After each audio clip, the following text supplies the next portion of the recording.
नाज़रीन किराम, आप देख रहे हैं इस्लाही मीडिया यूट्यूब चैनल।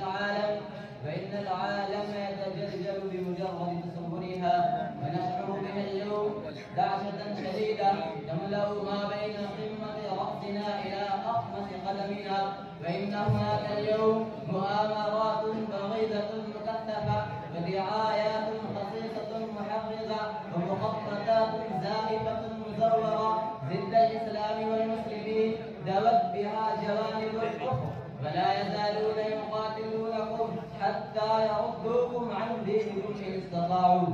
فعليكم مسؤولية التصادم بهذه التيارة الجائفة، لأنكم إلا تفعلوا تكن فتنة في الأرض وفساد كبير.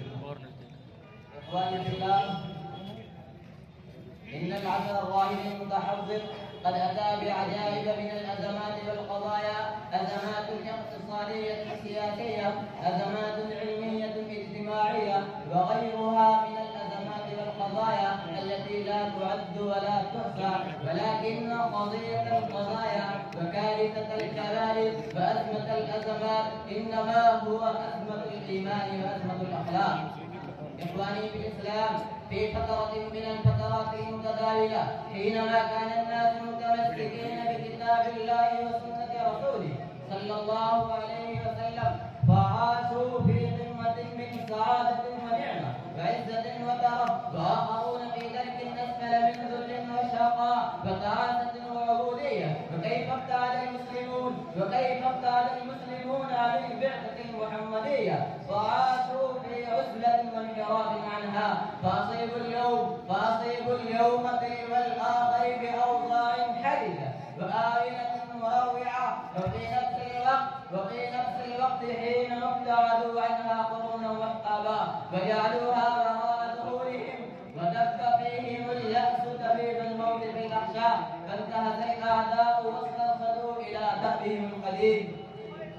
فإن العالم يتزلزل بمجرد ظهورها، فإن الأعداء لم يدخروا وسعا في سبيل تحطيم تعاليم الإسلام وتقويض أصوله ومبادئه وتهديد المسلمين بالأصوليين والرجعيين وبالمسلمين وأصحاب ثقافة فكر ودين. إنهم كذبوا صدق حياة الناس خاصة المسلمين باسم التحضر والتثقف، ومهدوا الطريق نحو التمدد والتمزق والانشقاق والانحلال عن الإسلام، وصهرهم في ثورة إيمانية وكراهية شديدة ضد الأخلاق والمسلمين.